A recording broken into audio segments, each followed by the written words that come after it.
Esse é o Democracia na Teia e hoje a gente está recebendo aqui com muito prazer o Caio Fábio. Muito obrigado por você ter aceitado o convite. Prazer, é um foi meu. prazer verdadeiro te receber aqui. Obrigado. E assim, eu queria começar te perguntando, é um tema que a minha cadeira na PUC foi durante 23, 24 anos, Filosofia da Religião, e o chamado paleocristianismo, o cristianismo antigo, sempre foi uma coisa que me interessou muito. Eu queria escutar um pouco, porque você conhece bem isso, inclusive hoje, qual seria a diferença entre o cristianismo de Jesus e o cristianismo de Constantino? E como que a gente vê isso hoje? O Evangelho de Jesus, porque cristianismo para mim está irremediavelmente vinculado ao que aconteceu do quarto século para cá.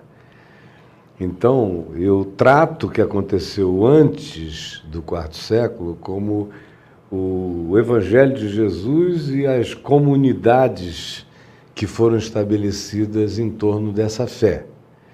E que tiveram matizes diferentes, houve sempre participação de grupos filosóficos que se fascinavam com a figura de Jesus e queriam trazer Jesus e embuti-lo dentro dos seus processos filosóficos, como os gnósticos, que foram os mais intensos no fazer isto, mas ainda assim tinha uma linha e tinha um espírito de simplicidade, de solidariedade, de compaixão, de resistência ao poder romano, a uma tentativa de manter a singeleza de Jesus no processo, com variáveis de compreensão e interpretação e de hermenêuticas diferentes, mas você tinha esse eixo de simplicidade até chegar ao quarto século,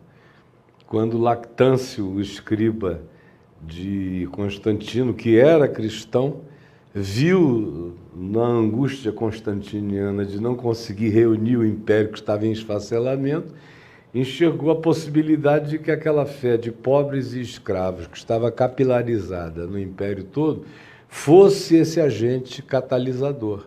Então, a partir daí, quando Constantino entendeu esse processo e a história da visão, sobre esse signo vencerás e tal, faz parte do marketing dessa história. Porque o que ele viu mesmo foi a estratégia de unificação de um império em estado pueril, o que evidentemente veio a acontecer, e a corrupção que se seguiu a isso foi imediata, porque eram bispos pobres que viviam e tinham que trabalhar para se manter, comunidades pequenas, que aos milhares espalhadas, norte da África, Palestina, Europa, toda aquela região, Ásia Menor, antiga.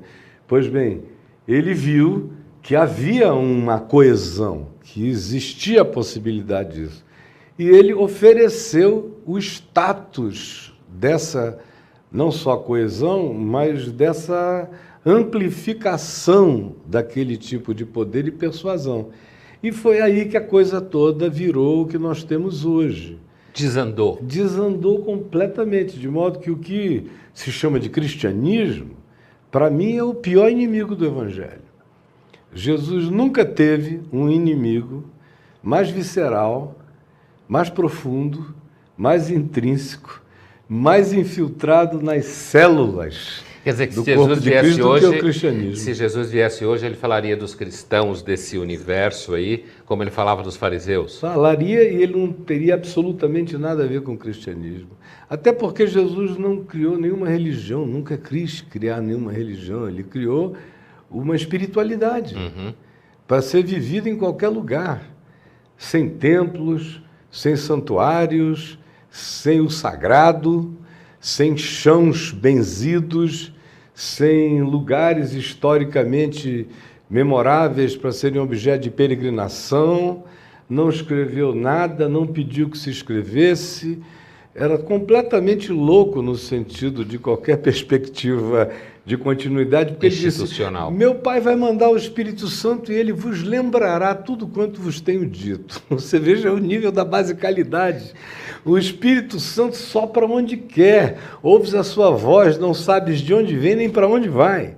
E durante quase 4 séculos, 3 séculos e pouco, esses discípulos de Jesus viveram nesse espírito, com erros aqui e ali, com desvios, com exageros, com coisas diferentes, mas o espírito da simplicidade estava presente. Primeiro templo construído e dedicado ao Deus de Jesus já é obra de Constantino, e muitos dos templos pagãos romanos, quando Constantino validou o cristianismo, esses templos foram apropriados. A Santa Sofia é maravilhosamente linda, né? Linda. Apesar de estar associado a essa coisa. Mas eu queria te perguntar, Caio Fábio, e quando a gente passa para hoje aqui, 2 coisas.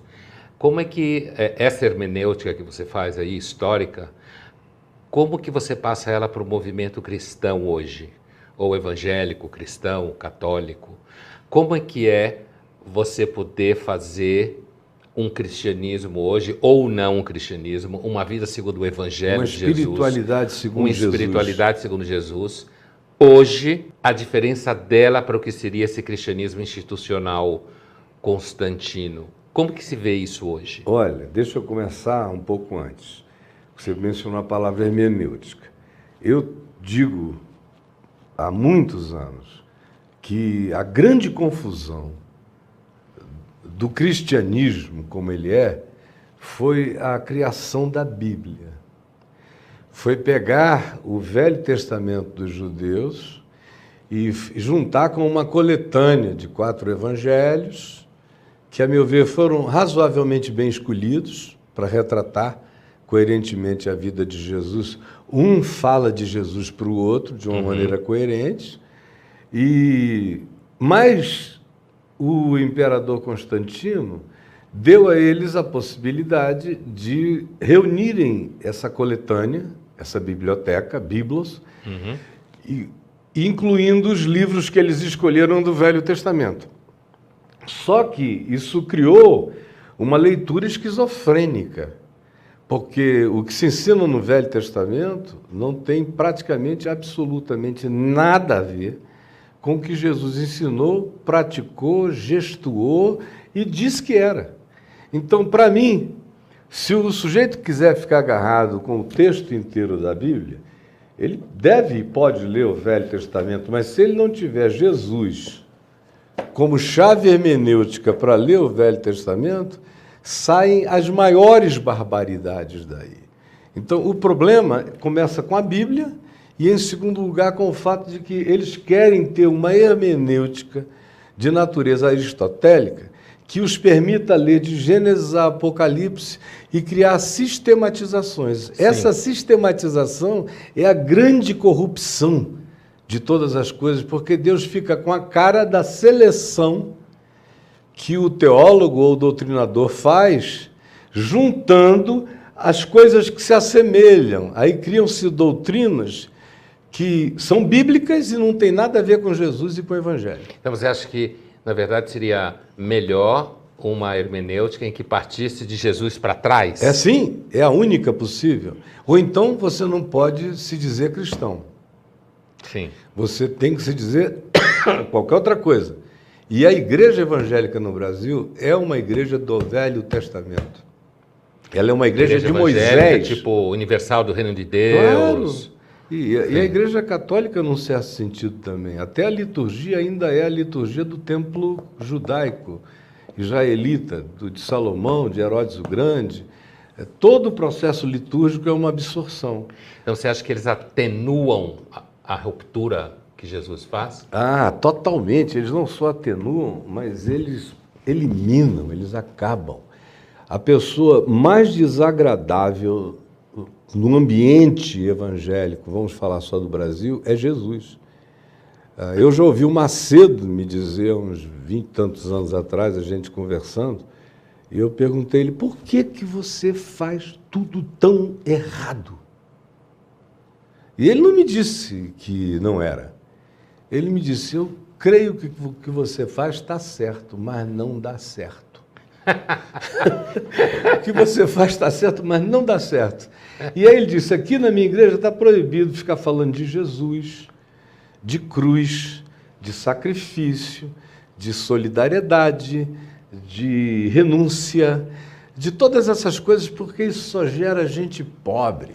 Então, Caio Fábio, você falava da Jesus de certa forma, mal-vindo no ambiente evangélico do estilo universal e outras. Em quase todas as denominações. Assim, a impressão que eu tenho, às vezes, é de que, no caso, por exemplo, da Universal e de toda a construção do templo, existe uma espécie de busca do caráter mágico do Velho Testamento. O Deus do Velho Testamento é um Deus que opera mágicas, assim, grandiloquentes. Pela mecânica da barganha. E você tem, assim, para o sol, para tomar Jericó, você tem a história da travessia do Mar Vermelho e tal. Jesus, no sentido que haveria uma espiritualidade, baixa institucionalidade, como você descrevia, o movimento de Cristo visto dessa forma, ele não seria condenado a ser pobre materialmente? Absolutamente, completamente pobre. Isso é um problema, digamos assim, para o mundo em que a gente vive. Para o mundo que a gente vive. E quem faz a escolha de andar com Jesus tem que aceitar essa ruptura. Não dá para servir a Mamon e a Deus, foi o que Jesus disse. Então Jesus deixou muito claro que o Filho do Homem não tinha onde reclinar a cabeça. O poder que ele daria não seria poder do status quo, nem de qualquer política de qualquer natureza, era o poder que emanava do interior, da resplandecência da vida, do amor, da sinceridade, da justiça do reino de Deus, que transcendia em muito a dos escribas e fariseus e a do Império Romano. Então, as pessoas estavam sendo chamadas, aquelas que iam crendo, não para se alienarem, porque Jesus disse, por outro lado, vós sois o sal da terra, mas para se diluírem na sociedade humana. Mas assim, os seres humanos normalmente sendo uma espiritualidade, então não dá poder. Sim, mas os seres humanos em geral, quando você estuda a antropologia da religião em geral, não só no campo cristão, há sempre uma busca por parte do homo religiosos, como falava Mircea Eliade, uma espécie de teologia retributiva, quer dizer, que alguns podem chamar de barganha, quer dizer, eu faço isso, em troca Deus me dá aquilo. E essa lógica retributiva aparece até no mecanismo kármico. Eu sou mal aqui, crio um karma, sofro lá, e o contrário é a mesma coisa. Opera, de alguma forma, a lógica retributiva nessa forma de espiritualidade cristã ou não? Do cristianismo. Do que você fala do cristianismo verdadeiro. Do cristianismo verdadeiro, não. Não. Porque está tudo baseado em graça. Então. Em graça. Graça, favor e merecido. Só que essa graça, favor e merecido, ela é transformadora. Se você entende que existir é graça, que o universo é graça, porque é criado ex nihilo, logo é trazido do nada, ele não tem mérito fenomenológico para existir, tudo é graça. Mas essa graça tem que frutificar. Como ela é graça que se derrama sobre mim, mas ela não é um conceito, ela é entendida como espírito, vida. Ela produz transformação, e essa transformação é frutificante em todos os sentidos. Mas não há uma barganha, porque o princípio da barganha é quebrado já na ideia e na certeza de que, se vem de Deus, não pode ter sido porque o meu mérito trabalhou nesse processo. E não é uma eleição para alguns, é um derrame extravagante de bondade para todo mundo, em qualquer lugar. E no meu caso especificamente, a minha tese de ordenação ao ministério presbiteriano foi a salvação fora da religião. A vida inteira eu enxerguei que a religião era um empobrecimento absurdo. Religião no sentido institucional, eclesial? Em qualquer sentido, sim, porque a própria ideia de religião é do homem se religando a Deus. E no Evangelho é Deus vindo ao encontro do homem, o processo é invertido. Então, e como fica a tua origem presbiteriana caminho da graça. Eu já esperava que você trouxesse a graça como oposição a toda forma de teologia retributiva. Mas como é que fica a teoria da predestinação para você? Para mim, sendo você de origem presbiteriana. Isso para mim e nada é a mesma coisa, porque foi uma doutrina trazida por pessoas que creram por razões diferentes nela, mas que eram seres de física newtoniana. Então, para mim, a física quântica acabou com essa história de predestinação, porque passado, presente e futuro estão em estado de simultaneidade. Sim. Então, essa designação linear da predestinação. Você tem um Deus lá atrás que aponta, aquele ali, tira para cá, tira para lá. Isso tudo morreu à luz da realidade. E já tinha morrido nas Escrituras. Como Jesus disse quando os fariseus perguntaram a ele aquela pergunta cretina, eles que não criam em nada transcendente, os saduceus, não criam em nada transcendente, vieram com aquela história. Havia uma mulher entre nós que casou com um homem morreu. A lei de Moisés diz que o irmão tem que assumir essa mulher para suscitar descendência. E assim eram 7 irmãos, ela casou com os 7, os 7 morreram. Na ressurreição dos mortos, ou na transcendência, ou na outra dimensão, de quem ela será mulher? Aí Jesus disse, vocês erram tanto, não conhecendo nem a Escritura, nem o poder de Deus. Nessa outra dimensão, a animalidade não tem essa perspectiva, é um estado de transcendência para além do animal, do casar, do dar-se em casamento, do processo evolutivo. Dessa matemática, desse instinto de posse. Tudo isso faz parte do que não será. Agora, vocês erram não conhecendo a Escritura, porque lá está dito, eu sou o Deus de Abraão, eu sou o Deus de Isaac, eu sou o Deus de Jacó, quando todos eles já eram mortos e nenhum deles é tratado no passado, mas sim no presente, porque para Deus todos vivem.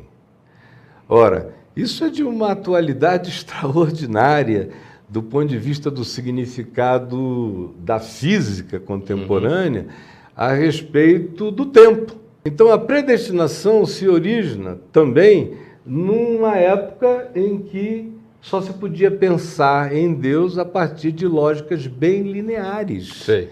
E que ficaram para trás. Eu penso nisso com as mesmas categorias com as quais eu penso nas tábuas de pedra de Moisés, como Paulo diz em 2 Coríntios 3, aquilo tudo foi quebrado, era uma glória desvanecente, era o ministério da morte, como eles chamam. Agora, as coisas estão sendo escritas nas nossas consciências, é uma espiritualidade, é um novo significado, não está fora, está gravado dentro, tem que estar gravado dentro. Então, eu comparo isso assim, porque eu também leio Paulo tendo Jesus como chave hermenêutica. Eu não uso Jesus como chave hermenêutica só para ler o Velho Testamento. Sei, mas eu leio Paulo a partir de Jesus, então se Paulo passa pelo critério de Jesus, fica.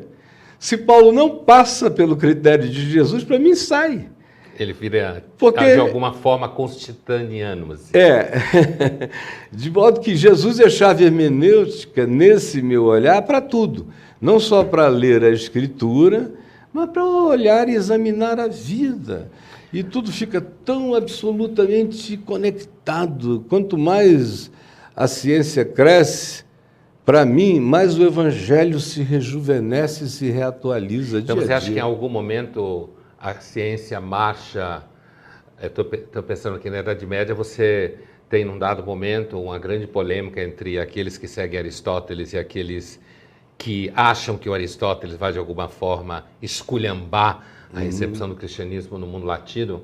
Então, tem aquela polêmica da chamada dupla verdade. Então, a Tomás de Aquino, na direção da Igreja Católica, vai dizer que não, é uma verdade só, seguindo Agostinho, porque é um Deus único, e outros, como o próprio Brabant, filósofo aristotélico, vai dizer não, talvez exista a verdade do intelecto e a verdade da fé. Então você acha, Caio, que em algum momento ciência e fé se encontram? Acho que portanto, Agostinho tinha razão, uma verdade só? Eu acho que doutrina e ciência não se encontram. Mas fé e ciência não se separam. Sim. Se você entra para fazer uma tentativa de conciliação da ciência com os dogmas da religião, aí então esse é um projeto que já nasceu morto, porque ambos os ambientes são dogmáticos, o da religião bastante, o da ciência nem tanto, mas também um pouco.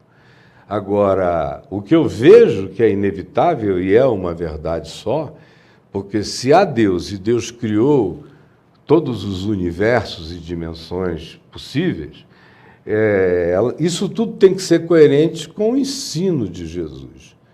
Não dá para ter uma esquizofrenia de nenhum nível. Tem que haver uma unidade crescente. E o que eu vejo é o seguinte, é que a ciência está evoluindo espiritualmente muito mais do que a religião.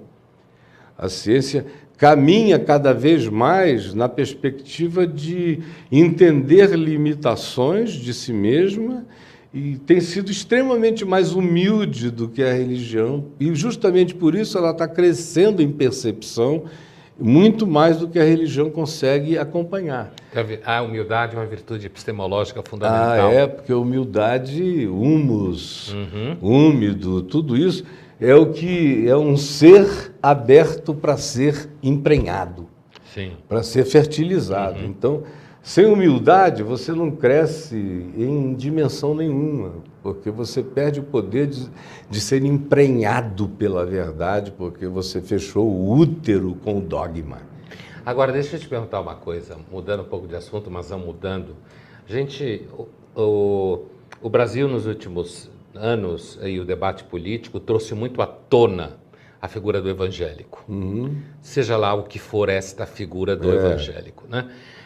Trouxe muito à tona, inclusive associado à imagem de um certo, digamos, reacionarismo de comportamento, um acirramento de posições que nós poderíamos considerar aparentemente contrárias à espiritualidade de Jesus que você está falando. Como que você vê o papel hoje de um cristão no debate e na vida política brasileira? E quando eu digo cristão, eu estou dizendo um cristão não constantiniano. Como é que fica isso? Porque a maior parte das pessoas, na tua apresentação, veem os cristãos como cristãos seguidores de Constantino. Como que você vê? Como que você enfrenta o preconceito contra o evangélico hoje no Brasil? Olha, eu criei, eu digo eu, com alguns amigos, mas eu estava à frente e fui o propeller principal do processo, a Associação Evangélica Brasileira em 1991. Por causa disso, os evangélicos não tinham um centro de convergência, completamente pulverizados. O que não fosse cristão nem espírita era evangélico por exclusão já. E o Macedo já tinha surgido e feito muitos filhotes disso que está aí. Eu reuni os líderes que eu considerava sérios dos evangélicos e aí me surpreendi, porque 70% de todas as lideranças e de todos os corpos denominacionais quiseram se associar àquela época à EVB por uma razão. Eu disse a eles, olha, se nós não definirmos hoje qual é o significado de ser evangélico no Brasil, o que será evangélico dentro de 20 anos no Brasil, o representante, o dono da sigla, a referência, o emblema, o estandarte, será o Macedo, será universal e tudo o que a eles venha a se assemelhar. O que aconteceu? Foi, desculpa, mas foi uma profecia de uma precisão absoluta.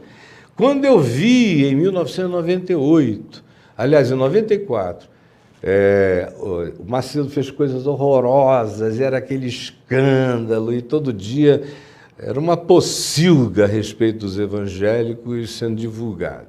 E era verdade no Macedo e nos derivados, tanto quanto era verdade na maior parte dos evangélicos do país, que gostavam naquele tempo de me ter como representante, porque eles diziam, você é a nossa melhor cara, ou seja, eu falando de Jesus era a melhor cara que eles tinham para a sociedade, mas eles mesmos não queriam o evangelho de Jesus, e sim as práticas de barganha, porque era onde a grana vinha.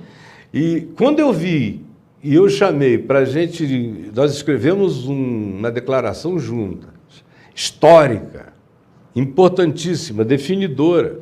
E eu disse, agora está na hora de separar os meninos dos homens. Eu quero ver quem é que tem coragem para assumir isso, porque, do contrário, em 20 anos, a sigla é do Macedo. E quem tiver vergonha na cara não vai saber nem onde se enfiar.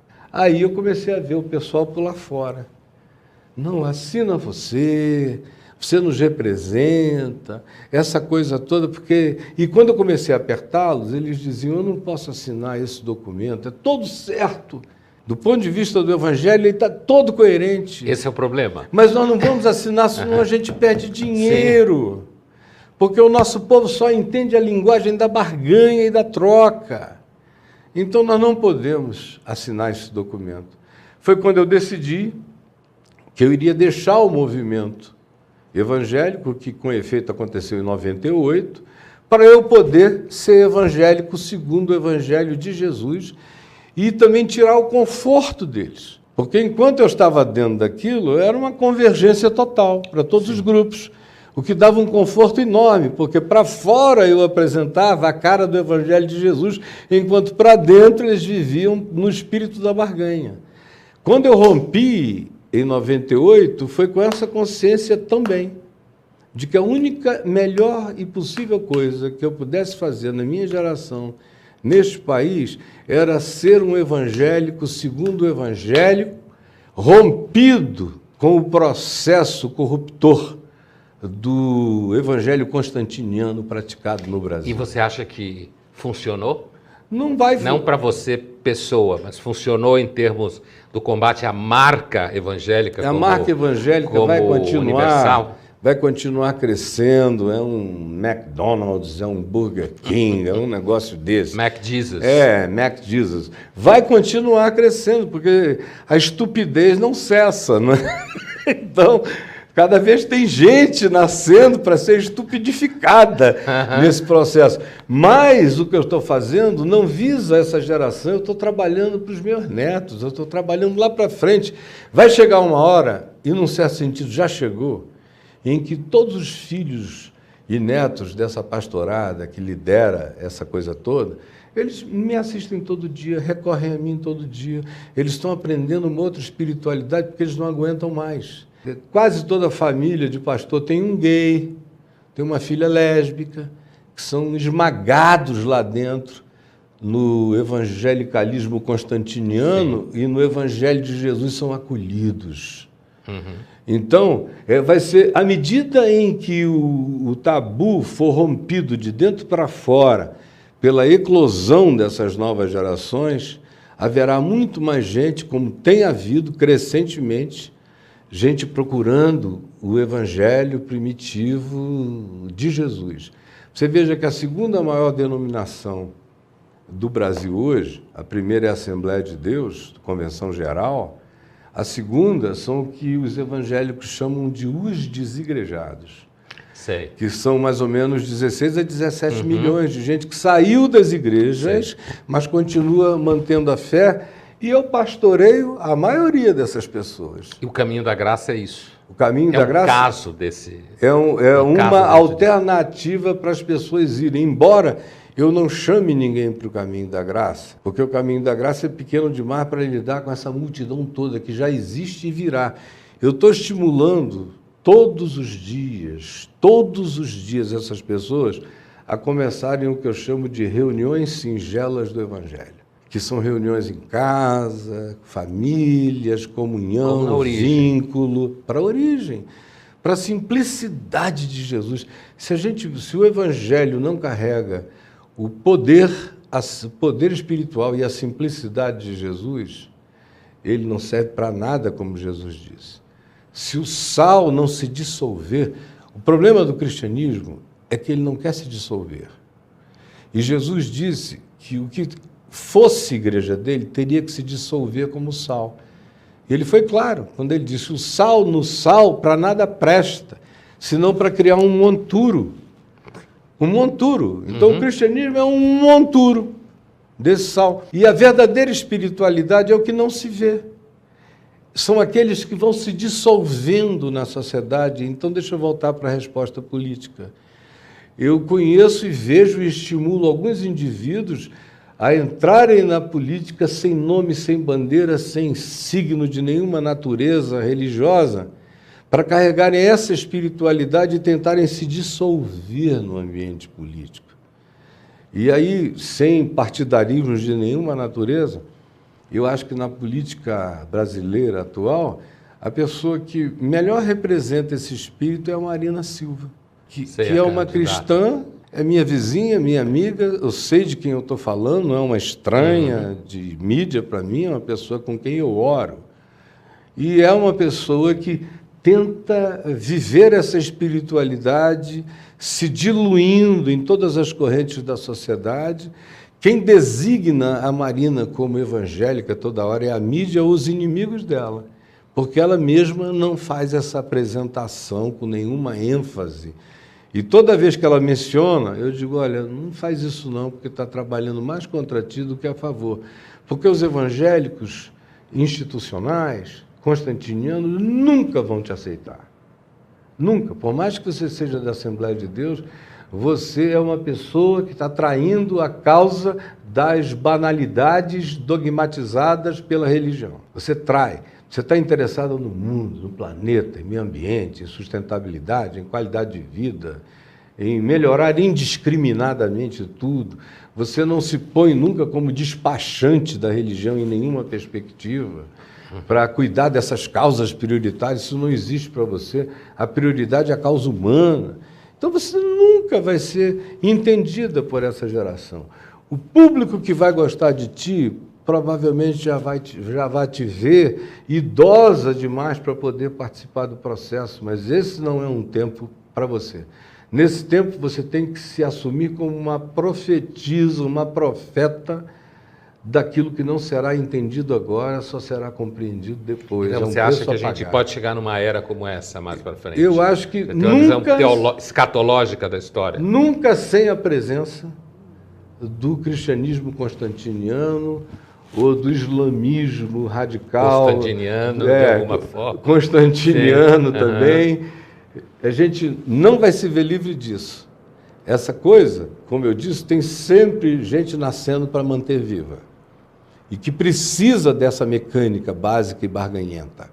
Mas quanto mais o mundo evolua, quanto mais ateus houver no mundo, melhor para o Evangelho. Melhor para o Evangelho.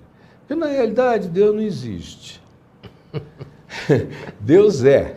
Então, Deus não está aberto, Deus não é matéria de discussão de nenhuma natureza, de constatação, de palpabilidade, de demonstrações, de nada. Então, ele não existe porque ele não está, em momento algum, em lugar nenhum, para ser provado, demonstrado ou apresentado. Então, quanto mais, por exemplo, o mundo quântico se desenvolva, mais as pessoas entendem o não existente que é. Agora, a religião é toda newtoniana, nas suas palpabilidades, nas suas obviedades, no universo fixo, no que não muda. E o Evangelho é extremamente quântico, está em movimento. Eu, quando estudo mecânica quântica, física quântica, eu me deleito, porque parece que eu estou lendo um texto do Evangelho, com a espiritualidade do Evangelho. E o Evangelho diz que Deus não está nem aí para ateu, para se preocupar com ateísmo. Deus quer saber se o ateu dá fruto de amor, de bondade, de justiça, de verdade, de humanidade. Esse é o homem criado para ser de Deus. Mesmo que ele não confesse o nome de Deus, ele confessa Deus na existência dele pelas práticas dele. A religião é que quer que o cara assine um papel e diga, Deus existe. Deus não existe. Não assine o papel. Deus Obrigado, Caio. Foi um prazer te escutar. Um prazer meu. Eu espero Muito que a bom. gente se encontre mutas outras vezes. A gente vai se encontrar. Obrigado. Amém. Obrigado. Vamos retomar daí. Peraí. Adorei essa história do ateísmo final aí.